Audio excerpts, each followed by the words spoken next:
আসসালামু আলাইকুম ভিউয়ার্স, কেমন আছেন সবাই? আশা করছি সবাই ভালো আছেন। আমি আলহামদুলিল্লাহ ভালো আছি। তো নতুন আরেকটি ব্লগ নিয়ে চলে আসলাম আপনাদের মাঝে। তো এদিকে হচ্ছে সকালবেলা মেয়েকে যখনই ঘুম থেকে উঠাই না কেন স্কুলে যাওয়ার আগ মুহূর্তে মানে তার রিঅ্যাকশনটা এরকমই থাকে ঘুম থেকে ওঠার পর। তো এদিকে আমি মেয়েকে হচ্ছে রেডি করে দিয়েছি। তো এখন তাকে নিয়ে যাব স্কুলে। তো মেয়ে এদিকে হচ্ছে তার কাজিনদের সাথে এখন বেরিয়ে যাবে। সে আমাকে এখান থেকে বাই বাই দিচ্ছিল আর বলছিল যে আমাকে ছেড়েই নাকি আজ সে চলে যাবে, তাই সে আমার আগেই বের হয়ে পড়েছে। তো স্কুল থেকে আসার পর আজ মেয়ে তার বাবাকে করেই পেয়েছে, অন্য সময় মানে ওর বাবাকে পায় না। তো ও স্কুল থেকে ফেরার আগেই তার বাবা চলে যায় দোকানে। তো আজ এসে পেয়ে সে খুব খুশি আর বলছিল তুমি এখনো যাওনি, মানে বাবার সাথে গল্প করছিল এবং এগিয়ে দিয়ে আসছিল। তো এদিকে আমি সকালেই থালা বাসন মেজে তারপর উঠানটাও পরিষ্কার করে নিয়েছি। তো আজ হচ্ছে একদম সকাল সকালে বাড়িঘর পরিষ্কার করে নিয়েছি। আর উঠানটা পরিষ্কার থাকলে দেখতে কিন্তু ভালো লাগে। তো সারাদিনই যতই পরিষ্কার করি না কেন সারাদিনই পাতা ঝরতে থাকে। তো এখন পরিষ্কার করে নিয়েছি, কিছুক্ষণ পরে আবার পাতা পড়ে সে আগের মতো হয়ে যাবে বিকেল পর্যন্ত, মানে পাতা পড়তে পড়তে এরকমটাই হয়। তো আমি এদিকে ঘরে কিছু ভেজা কাপড় ছিল গতকালকের, সেগুলো নিয়ে এসেছি নেড়ে দিতে এবং সাথে নতুন কিছু ধুয়ে নিয়েছি, সেগুলি নাড়ছিলাম। তো এখন তো বেশ ভালোই রোদ উঠে, তো শীত প্রায় শেষই বলতে গেলে। তারপরও রাতে বেশ ভালোই শীত লাগে, কিন্তু সকাল হলে মানে গরমটা বোঝা যায় আর কি। তো ভিডিও দেখতে দেখতে যারা এই পর্যায়ে চলে এসেছেন, শুরুতে লাইক দিতে ভুলে গিয়েছেন, তারা অবশ্যই একটি লাইক দিয়ে ভিডিওটি কন্টিনিউ করবেন। আপনাদের একটি লাইক আমার ভিডিওটি অনেকজনের মাঝে পৌঁছে দিতে সাহায্য করবে। তো আমি একদিকে কাপড় নাড়ছিলাম, আরেকদিকে আমার ছোট বাস্তি এসে আমার পেছনে আর কি সে খেলা করছিল। তো সে এরকমটাই করে আর কি সারাক্ষণই। তারা দুই বোন বাইরে ঘোরাফেরা, মানে স্কুল থেকে আসার পরই তারা হচ্ছে বাইরে খেলাধুলা সারাক্ষণই চলতে থাকে।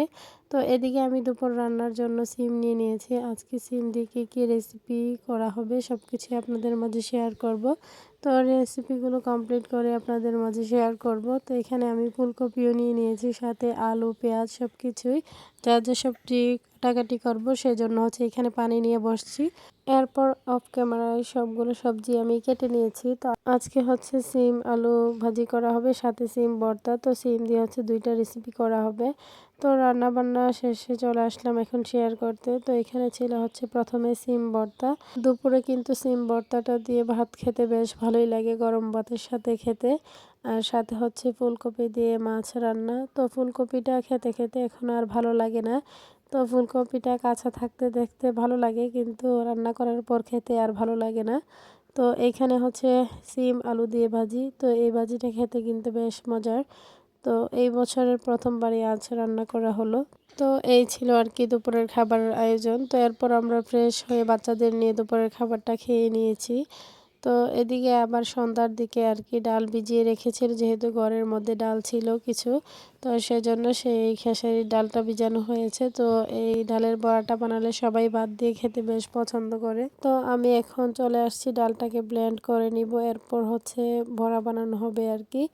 তো এইদিকে আমি ব্লেন্ড করে নিতেছিলাম। তো সাথে বাচ্চারাও দাঁড়িয়ে দেখছিল, তারা সবসময় ব্লেন্ড যখনই করব না কেন তারা সবসময় দেখবে আর কি।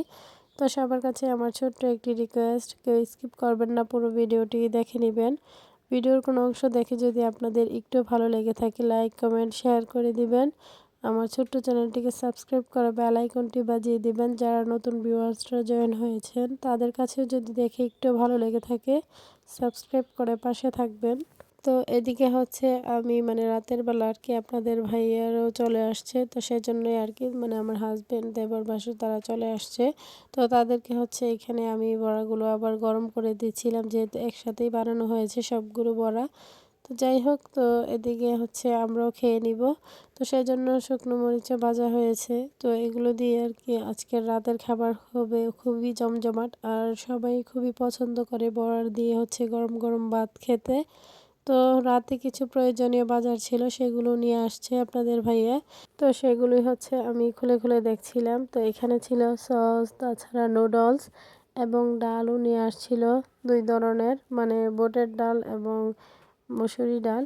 সাথে ডিম ছিল, তাছাড়া ছিল চিনি, আর হচ্ছে ভিম সাবান। তো এগুলি আমি বের করে রাখছিলাম আর এগুলো এত ভারী ছিল, তো আমি ভাবছিলাম যে আমি তো এক রুম থেকে অন্য রুমে নিতে পারছি না। ওরা এত রাতে যেহেতু আসে তখন কিন্তু গাড়ি পাওয়া যায় না, কিভাবে হেঁটে এগুলো নিয়ে আসছে। তো যাই হোক, তো সেটাই আর কি ভাবছিলাম। আর আমি হচ্ছে এগুলো এখন জায়গা মতো গুছিয়ে রেখে দিব। তো আমি এখানে নুডলসের প্যাকেটগুলো একটা ডিবিতে রেখে দিয়েছি এবং ডালগুলো জারের মধ্যে রেখে দিয়েছি। তো যখনই প্রয়োজন পড়বে তখনই হচ্ছে জার থেকে নিয়ে আর কি রান্না করা হবে। এদিকে মেয়েকেও ঘুম পাড়িয়ে দিয়েছি, যেহেতু মেয়ের হচ্ছে সকাল সকাল উঠে স্কুলে যেতে হয়, তো সেজন্যই আর কি। তো আমি একা একা এদিকে হচ্ছে কাজগুলো করে নিচ্ছিলাম। তো আপনাদের ভাইয়াকেও মানে খাবার দিয়ে দিয়েছি, তো সেও খেয়ে নিয়েছে, সাথে আমার দেবর বাসুর ওনারাও খেয়ে নিয়েছে। তো সবার খাওয়া দাওয়ার পর আর কি আমি এদিকে হচ্ছে কাজগুলো করে নিচ্ছিলাম। তো এখানে এগুলোর সাথে কিন্তু পোলাওর চালও নিয়ে আসছিল, যেহেতু মাঝে মধ্যে বাচ্চারা মানে পোলাও খেতে চায় বা এটা সেটা তাদেরকে করে দিতে হয়, পায়েস বা মানে যখনই তারা যা চায় তাই তো করে দিতে হয়। তো সেজন্যই আর কি আগে থেকে নিয়ে এসে রেখে দিয়েছে, যাতে করে যখনই প্রয়োজন পড়বে বাচ্চাদের জন্য সেটা করে খাওয়ানো যায়। তো এদিকে ডিমগুলো আমি ফ্রিজে রেখে দিয়েছিলাম। তো আজকের ভিডিও এই পর্যন্তই। সবাই ভালো থাকবেন, সুস্থ থাকবেন আর সিনসারাকে দেখে সবাই মাশাআল্লাহ বলে দিবেন। আল্লাহ হাফেজ।